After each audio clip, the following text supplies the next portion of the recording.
La première chose à comprendre, c'est que rien ne changera, tant que toi, tu ne changeras pas. Ce n'est pas une formule magique. Ce n'est pas une belle phrase pour te faire réfléchir 2 minutes. C'est la fondation même d'une vie qui s'élève. Tu ne peux pas changer ta destination en une nuit, mais tu peux changer ta direction immédiatement. Jim Rohn. Cette phrase est la charnière. Elle dit tout, tu n'as pas à devenir un autre en 24 heures. Mais tu peux décider maintenant d'arrêter de fuir ta responsabilité. Le miroir, pas la fenêtre. La majorité des gens regardent par la fenêtre. C'est à cause de lui. C'est la faute de l'État. J'ai eu une enfance difficile. Je n'ai pas les bonnes opportunités. Mais ceux qui réussissent apprennent à regarder dans le miroir. Anecdote, Jim Rohn, à 25 ans. Il était fauché, en échec, frustré. Il disait « Ma vie est comme elle est parce que le gouvernement ne m'aide pas. » Jusqu'au jour où son mentor, Monsieur Chauffe, lui dit calmement « Tu veux que les choses changent pour toi? Alors tu dois changer. N'attends pas que les saisons changent, apprends à te changer toi. » Et c'est là que tout commence. Quand tu acceptes que ton avenir dépend plus de toi que de ton passé. L'effet Will Smith, le succès, c'est une décision brutale. Will Smith a dit un jour « Je suis là où je suis, non pas parce que je suis le plus doué, mais parce que j'ai décidé que je serais inarrêtable. » Il a assumé, très jeune, que personne ne viendrait le chercher. Il a dit dans une interview « Pendant que les autres dorment, je m'entraîne. Pendant qu'ils mangent, je travaille. Je suis obsédé, mais c'est mon choix. » Will Smith n'est pas né riche, il n'a pas eu les portes ouvertes. Mais il a refusé d'attendre que quelqu'un vienne changer sa vie à sa place. Denzel Washington. Tu tombes 7 fois, relève-toi 8. L'acteur oscarisé raconte souvent comment il a été recalé à plusieurs castings. Comment ses débuts ont été rudes. Mais jamais il n'a blâmé le monde du cinéma, ses origines ou son accent. Il a dit « Tu ne peux pas monter une montagne avec des excuses dans le dos. » Et ça, c'est une philosophie de gagnant. Pourquoi c'est vital pour toi? Si tu ne prends pas la responsabilité maintenant, ta vie restera entre les mains du hasard. Et tu sais ce que produit le hasard? Des regrets, des « j'aurais dû », des « si seulement ». Mais si tu dis aujourd'hui « Je suis responsable, même de ce que je n'ai pas choisi, parce que je choisis ce que j'en fais », alors tu entres dans une nouvelle ère, celle où tu construis au lieu de subir. Blâmer, c'est donner son pouvoir à ce qu'on ne contrôle pas. Tony Robbins. Demande-toi maintenant, qu'est-ce que je blâme encore dans ma vie? Quelle situation, relation ou limite ai-je laissé entre les mains des autres? Quelle décision puis-je prendre aujourd'hui pour reprendre le contrôle? Et écris. Je décide de. Fais-en un engagement. Lis-le chaque matin. Et regarde ce que tu deviens. Tu peux avoir les meilleurs objectifs du monde, les plus beaux rêves collés sur ton mur, les affirmations les plus motivantes dans ton téléphone. Mais sans discipline, tout ça ne vaut rien. La discipline est le pont entre les objectifs et leur réalisation. Jim Rohn. C'est simple. Pas de discipline, pas de transformation. Juste des intentions mortes, des projets jamais lancés. Et une vie qui stagne. Le vrai visage de la discipline. La discipline, ce n'est pas faire les choses quand on est motivé. C'est les faire même quand tu ne le es pas. C'est te lever quand tu as envie de rester couché. C'est écrire quand tu préfères scroller. C'est dire non à ce qui te soulage à court terme, pour dire oui à ce qui te construit à long terme. Et tu sais quoi? C'est dur. Mais c'est précisément ce qui te sépare des autres. Anecdote, Kobe Bryant et le choix de la répétition. Kobe disait « Pendant que les autres dorment, je m'entraîne. Pendant qu'ils font la fête, je répète mes mouvements. » Il ne comptait pas ses heures. Il ne cherchait pas la perfection. Il cherchait la régularité. Et c'est ça, le cœur de la discipline. La répétition stratégique, encore et encore. Jim Rohn. Les habitudes sont plus puissantes que les décisions. Il le répétait souvent. Nous devons tous souffrir de l'une de deux douleurs. La douleur de la discipline ou la douleur du regret. La discipline pèse quelques grammes. Le regret pèse des tonnes. Et c'est vrai. La discipline te coûte aujourd'hui. L'indiscipline te ruine demain. Autres figures inspirantes. David Gauguin, ancien SEAL, légende du mental. Tu ne peux pas toujours compter sur la motivation. Mais si tu construis une discipline, tu seras toujours prêt, même quand tu n'as aucune envie. Gauguin a couru plus de 100 miles avec les jambes fracturées. Pas pour le défi, mais pour prouver une chose. La souffrance volontaire crée la force intérieure. Angela Duckworth, auteure de Gris. Elle a montré dans ses recherches que la clé du succès n'était ni le QI, ni le talent, mais la discipline prolongée dans le temps. Ce qu'elle appelle la persévérance plus la passion égale la ténacité. Comment la discipline se construit et ne se discute pas. Tu ne négocies pas avec la discipline. Tu l'exécutes, tu crées une routine, tu élimines les excuses. Tu t'entraînes à tenir ta parole, même quand personne ne regarde. Tu célèbres l'acte, pas le résultat. Et plus tu répètes, plus tu deviens cette personne fiable. Non seulement pour les autres, mais surtout pour toi. La plus grande forme de respect de soi, c'est de faire ce que tu t'es promis à toi-même. Brendon Burchard. Écris maintenant cette phrase. Même sans motivation, je choisis de faire ce que j'ai dit que je ferai. Puis choisis une action quotidienne simple à tenir pendant 21 jours. Répète-la, ne saute aucun jour. Note les jours, coche-les. Et observe la transformation. Ta fierté va renaître. Tu peux avoir toute l'énergie du monde. Mais si tu n'as pas de direction, tu vas tourner en rond, encore et encore. Tu ne peux pas atteindre une cible que tu ne vois pas. Zig Ziglar. Et pourtant, des millions de personnes avancent dans leur vie, sans jamais vraiment définir où elles veulent aller. Elles se lèvent, elles travaillent, elles dorment.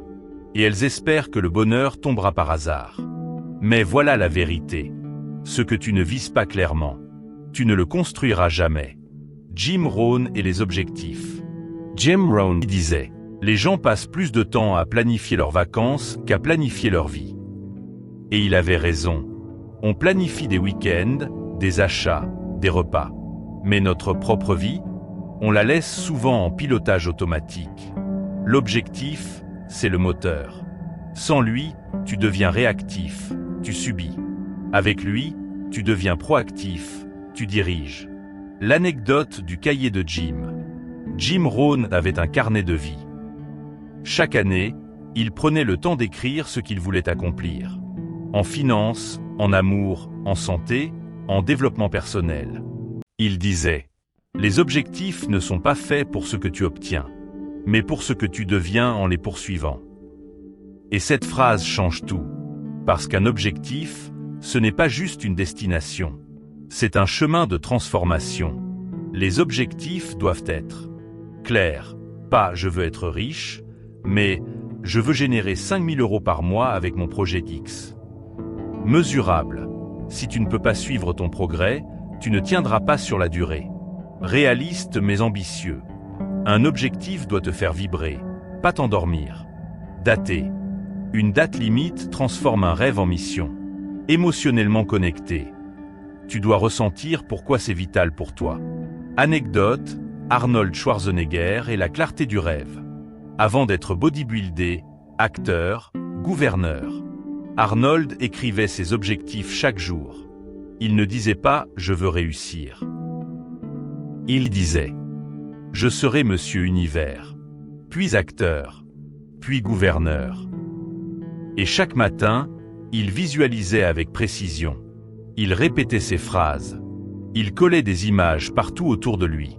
Et quand on lui disait « tu vis dans un rêve », il répondait « exactement. Mais moi, je vais le réaliser ». Citation de Les Brown. Vise la lune. Même si tu échoues, tu atterriras parmi les étoiles. Les objectifs te tirent vers le haut. Même si tu n'atteins pas 100% du plan, tu deviens plus fort, plus clair, plus engagé. Rien que dans la poursuite. Exercice. Ouvre une page blanche. Et écris noir sur blanc. Quels sont mes 3 objectifs les plus importants cette année? Pourquoi est-ce vital pour moi? Pas juste important, vital. Quelle est la première action concrète que je peux faire dans les 24 heures? Puis fais-le. Et recommence demain.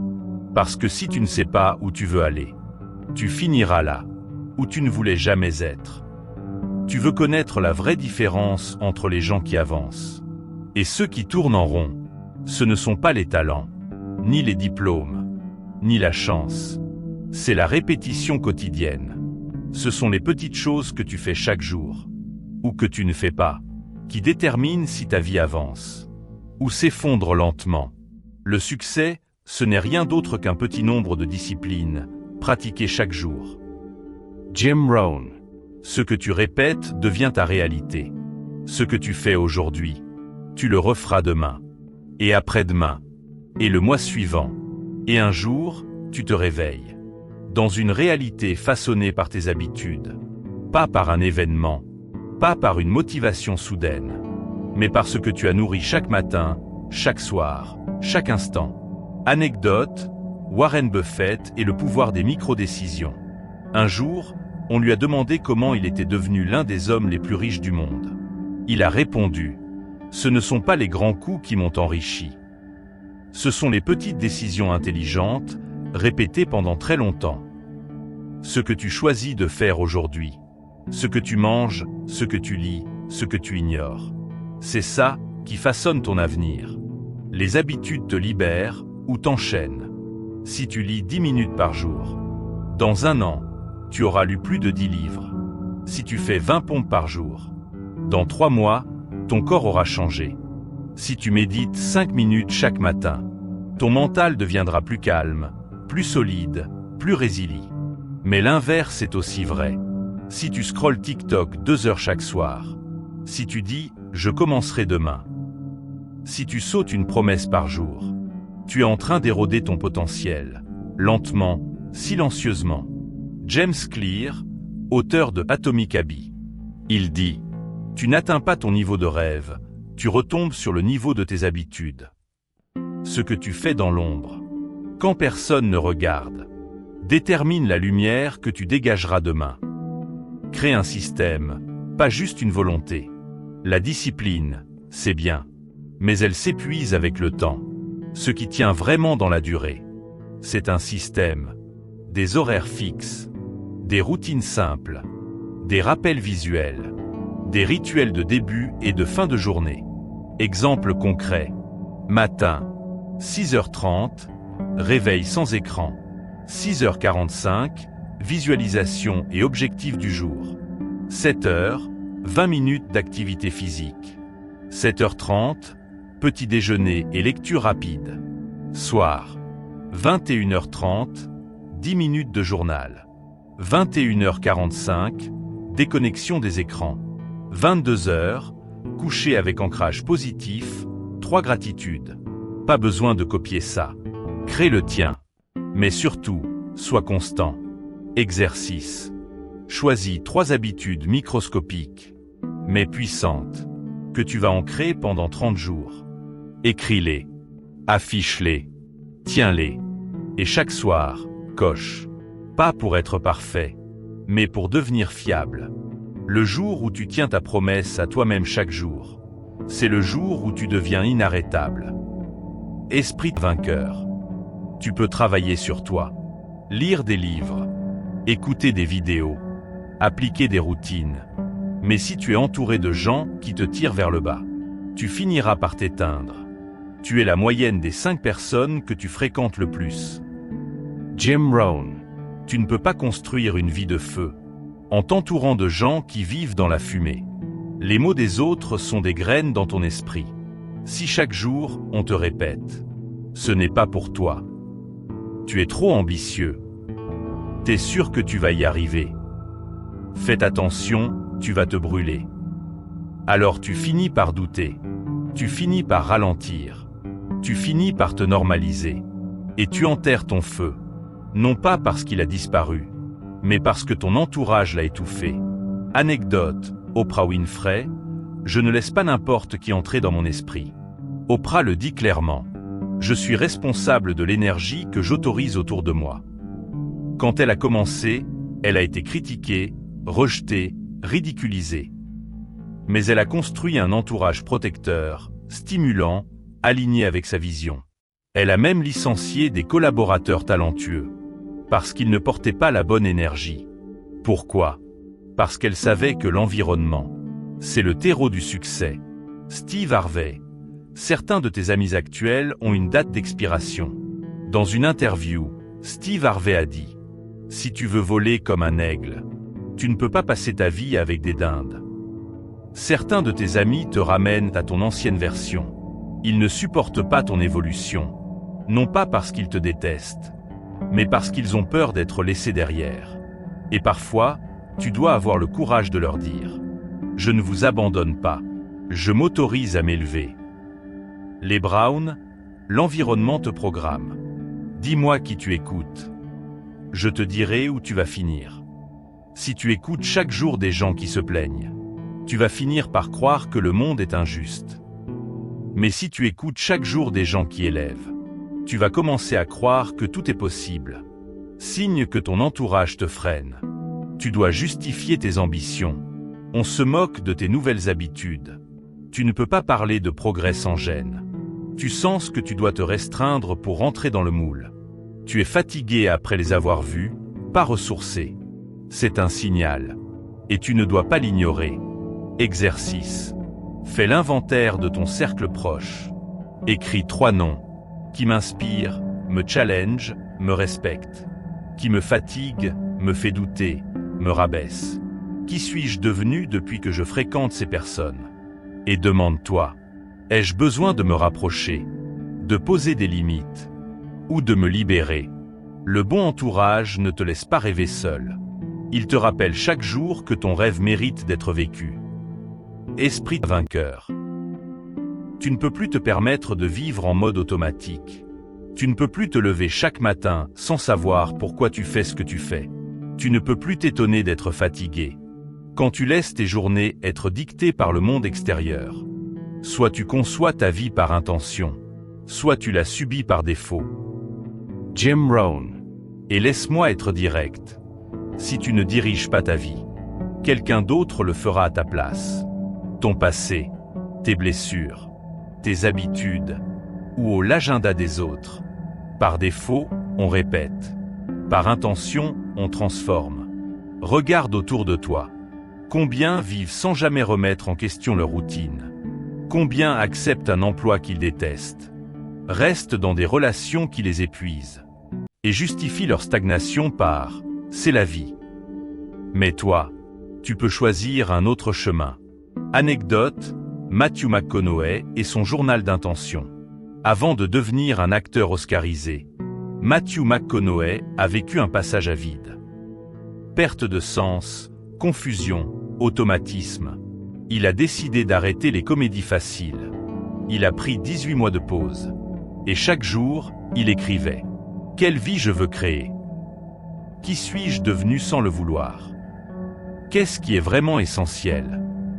Ce silence intentionnel l'a conduit à des rôles profonds, à une reconversion mentale et à une vie alignée. Robin Sharma, auteur du Moine qui vendit sa Ferrari. Il dit ceci: les 95% des gens les plus pauvres mentalement se lèvent et foncent dans la journée sans jamais avoir défini une intention claire. La différence entre ceux qui vivent pleinement et les autres, ce n'est pas le talent, c'est la conscience de chaque mouvement. Vivre par intention, c'est quoi concrètement? Ce n'est pas vivre rigide, c'est vivre aligné. Tu choisis ce que tu laisses entrer dans ton esprit chaque matin. Réseau ou silence. Tu choisis où tu mets ton énergie. Réaction ou action. Tu choisis tes priorités. Pas juste ce qui est urgent. Tu dis non à ce qui est incohérent, même si ça te coûte une opportunité ou une personne. Et chaque soir, tu sais pourquoi tu es fatigué. Tu sais que tu as avancé. Pas juste occuper ton temps. Si tu ne planifies pas ton intention, tu deviens l'intention des autres. Tu réponds à tous les messages, tu vis selon leur urgence. Tu laisses tes émotions diriger ta journée, Tu vis selon la météo intérieure. Tu acceptes tout par défaut. Tu deviens esclave d'un agenda qui n'est pas le tien. Exercice. Chaque matin, prends 5 minutes et réponds à ces 3 questions sur papier. Qu'est-ce que je veux ressentir aujourd'hui? Quelle est ma priorité vitale du jour? Qu'est-ce que je refuse d'accepter aujourd'hui, même subtilement? Fais-le pendant 30 jours. Et tu vas ressentir un glissement. Du flou vers la clarté. Du chaos vers la direction. Ce n'est pas l'intensité d'un jour qui change une vie. C'est l'intention répétée qui finit par reprogrammer ta réalité. Esprit vainqueur. Tu ne peux pas avancer si tu tires derrière toi un poids invisible. Tu ne peux pas construire une vie nouvelle sur des fondations de colère, de rancune ou de non-dit. Et pourtant, combien de personnes vivent en avançant avec le frein à main, le regard tourné vers l'arrière, la gorge serrée de ce qui n'a jamais été réglé? Tu ne peux pas guérir dans l'amertume. Tu guéris dans la décision de te libérer. Le pardon, ce n'est pas les autres. C'est toi. Le pardon ne dit pas « c'était bien ». Il ne dit pas « tu mérites une seconde chance ». Il dit « je me libère de cette chaîne invisible. Je choisis de ne plus souffrir à cause d'un souvenir que je ne peux pas réécrire. » Tant que tu refuses de pardonner, le passé gouverne ton futur. Et chaque action que tu prends est contaminée par une blessure non digérée. Anecdote, Nelson Mandela et la liberté du pardon. Lorsqu'il est sorti de prison après 27 ans de détention injuste, on lui a demandé « Allez-vous vous venger ?» Et Mandela a répondu « Si je sortais de cette prison avec de la haine, je resterais prisonnier pour toujours. » Il a compris une chose capitale. Le vrai pouvoir, ce n'est pas la vengeance, c'est la paix intérieure. Maya Angelou disait « Le pardon, c'est se libérer de l'espoir que le passé aurait pu être différent. Tu ne peux pas changer ce qui a été dit, ce qui a été fait, ce que tu as perdu. Mais tu peux changer ce que tu en fais maintenant. Tu peux reprendre la main sur l'histoire. Et parfois, la personne que tu dois pardonner, c'est toi. Pour les occasions que tu as manquées, pour les gens que tu as laissés entrer, pour les erreurs que tu n'as pas su éviter. Mais punir ton passé ne répare rien. Guérir, oui. T'aimer, oui. Te relever, absolument. On ne se reconstruit pas avec la honte. On se reconstruit avec la vérité et la tendresse. Le non-pardon t'empêche de recevoir. Tu veux l'amour, mais tu n'as pas encore pardonné à celui qui t'a trahi. Tu veux la paix, mais tu refuses de déposer la colère. Tu veux avancer, mais tu regardes toujours dans le rétroviseur. Alors rien ne colle, rien ne tient, tout glisse, parce que ton énergie est bloquée dans une boucle mentale. Un jour je réglerai ça, mais ce jour ne vient jamais. Exercice. Ferme les yeux, respire profondément, et écris une lettre à cette personne, vivante ou non, que tu n'as jamais pardonné. Dis tout, avec sincérité, avec intensité, puis termine par « Je choisis de me libérer. Je me reprends. » Et si la personne a pardonné, c'est toi. Écris-toi une lettre de compassion, pas pour excuser, mais pour assainir ton espace intérieur. Ce que tu refuses de pardonner continue de te définir. Mais dès que tu lâches, tu redeviens libre. Et libre, tu peux tout reconstruire. Tu attends quoi pour bouger? D'être prêt, d'avoir tout compris, que tout soit parfait. Alors laisse-moi te dire quelque chose. Tu vas attendre toute ta vie. La perfection est un masque, un piège élégant, un mensonge qui te murmure. Pas encore. Attends un peu, encore un ajustement. Mais pendant que tu ajustes, ta vie t'échappe. Le perfectionnisme, c'est une peur déguisée. Tu n'as pas peur d'échouer. Tu as peur d'être vu en train d'essayer. Tu ne veux pas que ça rate. Mais plus profondément encore, tu ne veux pas être jugé en train de te chercher. Alors tu attends le moment idéal. Mais ce moment n'existe pas. Et pendant ce temps, tu n'avances pas. Fais le mal, mais fais-le. Anecdote, Sarah Blackley, fondatrice de Spanx. Elle est devenue milliardaire.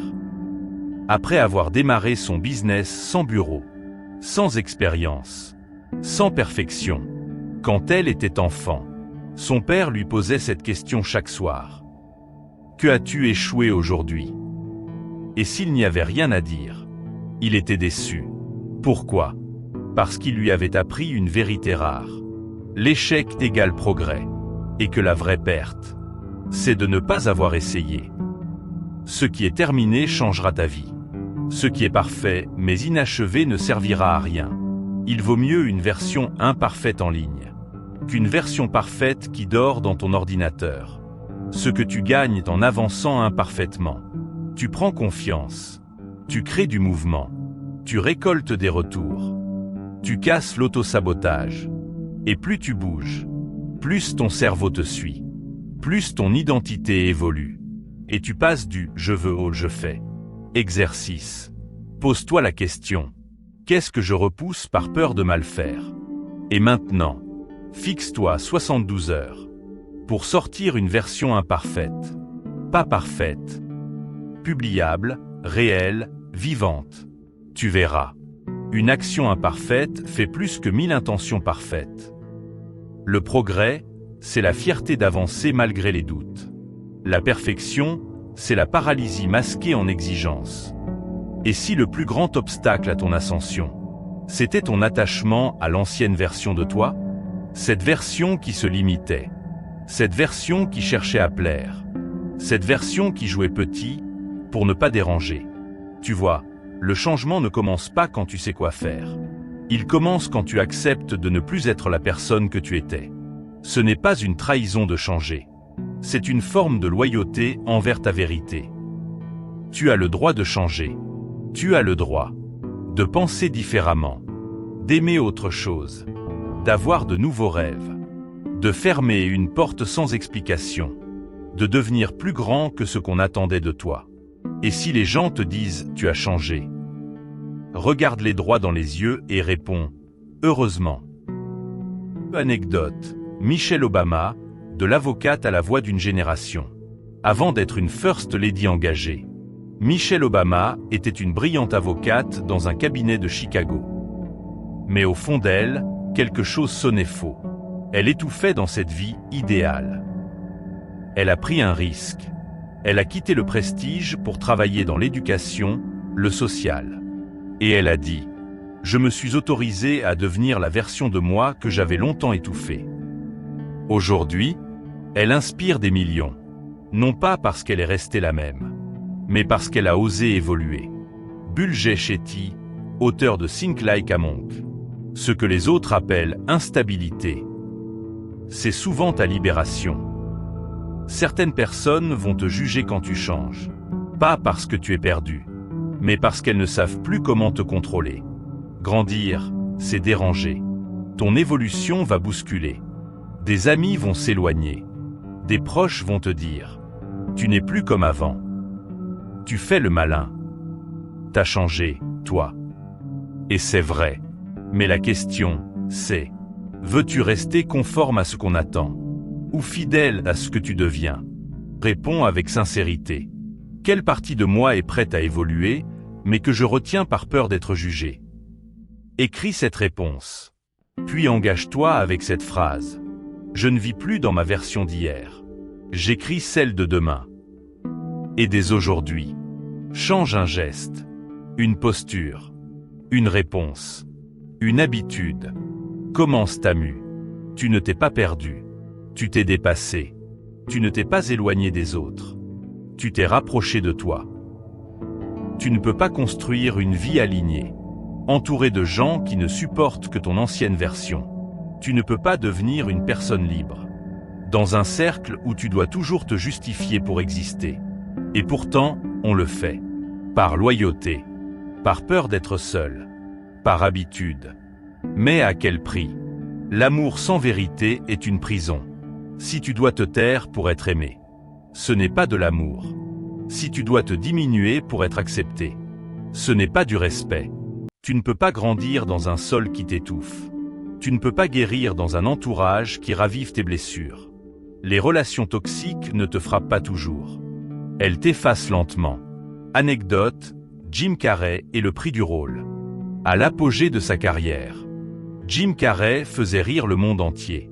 Mais derrière le sourire, il y avait la dépression, l'isolement, le vide.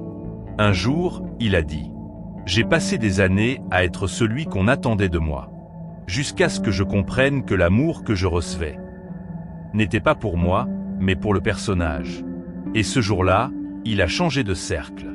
Moins de monde, mais plus d'authenticité. Brené Brown, chercheuse en vulnérabilité. Les relations authentiques commencent là où tu arrêtes de performer. Pose-toi cette question. Avec qui peux-tu être vraiment toi? Sans masque, sans peur, sans stratégie. Ce sont ces personnes-là qu'il faut chercher. Protéger, honorer. Les relations ne sont pas gentilles ou méchantes. Elles sont soit nourrissantes, soit appauvrissantes. Tu dois oser t'éloigner des relations qui te fatiguent émotionnellement. Revoir tes fréquentations sans culpabiliser. Créer un nouveau cercle, même à partir de zéro. Choisir l'énergie, pas l'histoire. Parce qu'un passé partagé ne justifie pas un présent qui te détruit. Exercice. Demande-toi. Qui suis-je obligé d'être dans mon cercle actuel? Est-ce que ces relations me permettent de respirer, de m'élever? Puis fais le tri. Sans haine, sans bruit, juste avec clarté. Et commence à bâtir ton cercle d'élévation. Des gens qui te tirent vers le haut, qui t'aiment quand tu réussis, qui t'aiment aussi quand tu changes, qui t'aiment sans vouloir te réparer. Tu ne perds pas des gens quand tu grandis. Tu perds ceux qui ne supportaient que ta petite version. Tu as écouté, tu as ressenti, tu as compris. Dis leçon, dis vérité, dis réveil. Mais ce que tu fais maintenant fera toute la différence. Parce que ce n'est pas ce qu'on comprend qui change nos vies. C'est ce qu'on incarne, ce qu'on répète, ce qu'on ose. Même en tremblant, la connaissance sans l'action, c'est de la poussière sur l'esprit. Alors voici ce que je veux que tu retiennes. Tu peux reprendre le contrôle. Tu peux te reconstruire. Tu peux devenir cette version alignée, libre, puissante de toi-même. Mais personne ne le fera à ta place. Pas demain, pas après un jour peut-être. Ce que tu peux faire dès aujourd'hui. Choisis une seule de ces 10 lois. Applique-la pendant 7 jours. Et chaque jour, reviens ici. Pas pour te motiver, mais pour te rappeler que tu n'es pas seul. Que tu fais partie d'une communauté de personnes qui ont décidé de ne plus juste survivre, mais de vivre pleinement, stratégiquement, puissamment. Si cette vidéo t'a parlé, like-la, partage-la, commente avec le mot aligné, pour me dire que tu es prêt à vivre une vie qui te ressemble. Abonne-toi à la chaîne Esprit de Vainqueur, pas pour suivre, mais pour te retrouver. Chaque vidéo, chaque mot, chaque seconde est pensée pour t'élever, pas pour t'endormir. Tu n'as pas besoin d'une nouvelle motivation, tu as besoin de discipline. Et ici, on bâtit les deux. Tu n'es pas en retard, tu n'es pas brisé. Tu es exactement là où commence ta renaissance.